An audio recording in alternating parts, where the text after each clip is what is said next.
Hi everyone. I'd like to make a case for why I think we'll never really eradicate or eliminate racism until we address the issue of tribalism. But I don't really know how to do that without being controversial. So consider this a trigger warning for anyone who might be offended by such discussions. You've been warned, so I don't want to hear about it after the fact, right? Now, before I get into that, from the mention of tribalism in some recent Google Plus posts, I basically said the same thing. I said, I don't think we can ever seek to minimize or eradicate racism until we address tribalism. And a few people were concerned about what does that really mean to address tribalism? And it sounds like, maybe forces in order or something like that. And really all I think we can do about tribalism is to be aware of it. I think awareness is the issue when it comes to tribalism. Much in the same way that awareness is important when it comes to issues of personal health and our evolutionary advancement, right? So people would say, listen, tribalism served us well as a species at certain points in our evolutionary progress. And maybe it's not necessarily positive now, but it once served a purpose, and what do we do about it now? I think much in the same way that being attracted to certain sugars and things like that may have been advantageous for us throughout our development, as a lot of these foodstuffs were actually quite rare and scarce and hard to get. But of course now, in the age of abundance, at least for most of us in the West, when it comes to food and in particular sugars, then self-knowledge is important, and it's important to monitor yourself and understand why you feel the way you do, the cravings in this particular instance, and to moderate yourself or even deny yourself the placating of the sweet tooth sort of thing. I think much in the same way. I think awareness of tribalism as a potential motive is important in all of us. And I think that tribalism is at the root of most racism, and I'm going to try to make the case why. I watched a lot of videos on YouTube about race relations, among other research. A lot of the videos I've watched have been sort of by blacks, for blacks, and those kind of discussions. And I feel personally like racism is sort of two parts. There's the internal part, the bigotry, the prejudice, and then there's the external part, which would be the discrimination or the institutionalized racism. And I think one really leads to the other. I think that, having this internal prejudice or racism in a system where maybe some differential advantage may exist, then becomes the institutionalized racism. But at the root of it all, I think, is the tribalism that I mentioned earlier. This recognition that, you are different from me based on some generally external characteristics, and a judging of that person based on those characteristics rather than their individual nature. And a protectionism sets in, which again may be an evolutionary component. It may be something that we developed as a way to protect our own tribes. And of course, as we expanded across this globe, we've started to interface with one another, and sometimes it was necessary to protect territory and to protect our own, and we developed this tribalism in an effort to do that. Now, it's not all that healthy for us, but I think the root of it is this tribalism, and I've got some, I think, evidence for that. The notion, the hashtag Yes All White People that's been sort of put forth by certain people and promoted by people like Sensei is an interesting one to me, because it seems on itself a little bit prejudicial. It seems a little bit racist.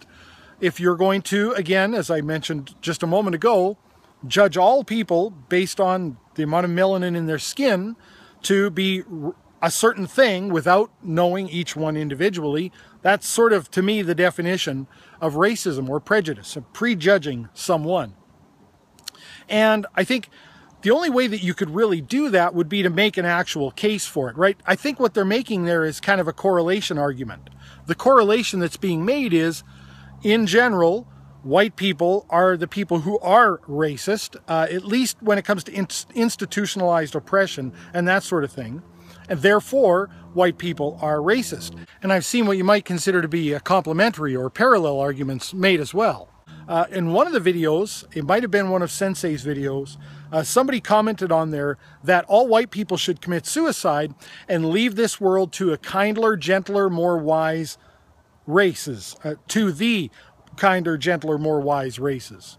And that too is an argument from correlation, stating that since we tend to be the oppressed and we are, we don't have the power and we're more, I don't know, complacent, docile or something, I'm not sure, in the face of this oppression, that we're kinder and gentler and more wise.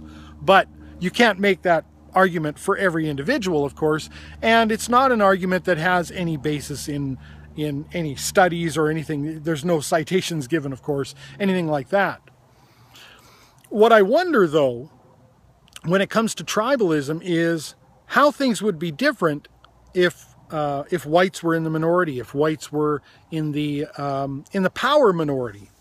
And I think we may have an opportunity to see that come to pass. Not me and not you, but probably generations in the future. We can very quickly become a minority. This teeter-totter may swing the other way, and it will be interesting to see what happens. Now, hopefully, it won't be that our descendants down the road are going to be subject to paying some sort of a penance for the crimes of people, maybe even ourselves, but most likely people even before us, right? This generational anger and resentment and hostility for the crimes of our forefathers, etc., etc. I don't think that would be all that just, but it would be interesting to see. And what got me thinking about this is what I have seen recently as a black supremacy. And I have to be honest, it kind of surprised me. I didn't really realize that this existed, but it really got me thinking about the root of racism. If it's true that the bigotry comes first and the institutionalized racism is born from that, then I can see instances where the bigotry exists in lots of other races, both in their own supremacy and the diminishment of other races, particularly whites, usually. So I've watched a few videos recently where they're talking about the supremacy of blacks, how they are indeed superior to other races, particularly whites. And let's not forget, this is a common theme amongst black people talking about their oppression is white supremacy, right? White supremacy and racism is a very common theme. And they talk a lot about white supremacy. They seem to think, a lot of them, the bell hooks, the Neely Fuller Jr., the Dr. Francis Welsing, those type of people seem to believe that pretty much all white people are white supremacists, that we have an innate belief within us that that we are superior to other races, and in particular blacks. And I, for one, reject that notion, just sort of knowing myself. And I don't know very many people myself who are white supremacists. Now, maybe that's not something they just talk about, but I think it's a discussion that should be had. Don't get me wrong. I think that's important. I would love it if the people around me who really are white supremacists would reveal that to me, because that could start a dialogue, and it might even have to start some very, very uncomfortable discussions and some ostracization, really. I think that's important when it comes to something as serious as that.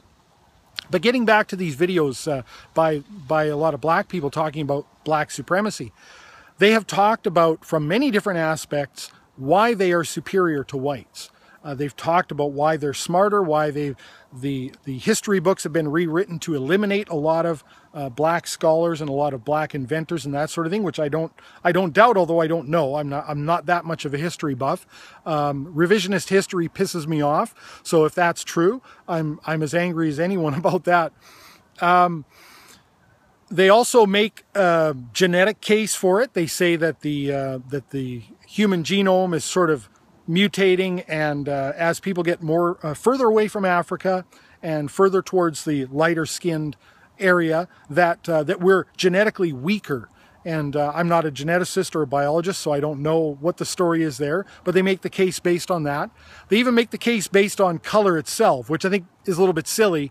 They'll actually talk about how black holes are the most powerful thing that we know of, and that if you use crayons, the black color will color everything else over, that black is the most dominant color. which again is a little bit silly because I don't know of any, I've never met a black person that's black. Not black, various shades of brown, not really black, right? I mean, in the true sense of black. And they'll make the case on religious grounds. They'll say that God created man in his image. Who were the first people on earth? Well, they were black people. You know, that Africa is the cradle, right? And so we all came out of Africa, therefore black people are in God's image. I think it was Dr. Claude Anderson was saying that he asked God, what have you ever done for black people? And he said, I made you black, you know. That was their gift.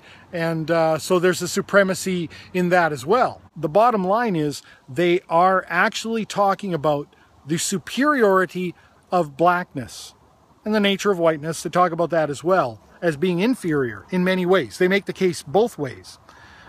This sounds to me a little bit like tribalism.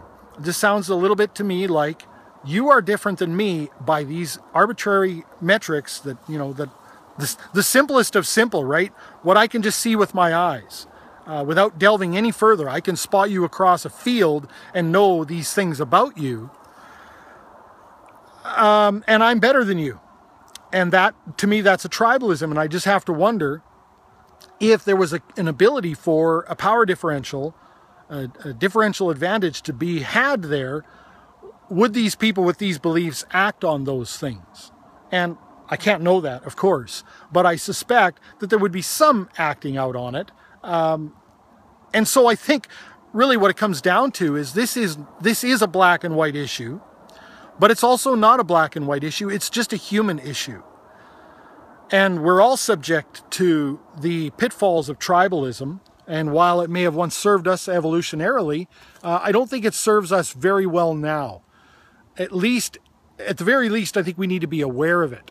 And it should form part of our thought process, and our rational brain should be able to recognize that and say, I feel these certain things, but I recognize that they're not valid, that they're part of this, and I need to act accordingly. Just as we do when it comes to other areas of our health and the types of foods that we might eat, or promiscuity and other things when it comes to promotion of a healthy species, now that we have the population density that we do, and other areas of our lives where we try to let rationality trump our base instincts, which might be evolutionarily derived, but don't necessarily serve us very well in a modern world. So I probably have more to say on the subject of tribalism, but I wanted to share that and really get some feedback, because this is an issue that I think we're never really going to truly solve if we only focus on the institutionalized aspect of racism. If we only seek to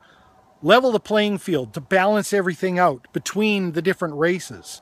If we just seek to deal with the symptoms of the problem, I'm not sure we're ever going to solve the problem. And I can see very easily, based on some of the things that I've just shared with you, how the scales could tip very easily the other way in the distant future. Probably not soon, but at some point in time, that things could not tip the other way. And then what progress would we really have made as a species? Let me know, as always, what you think. Thanks for watching.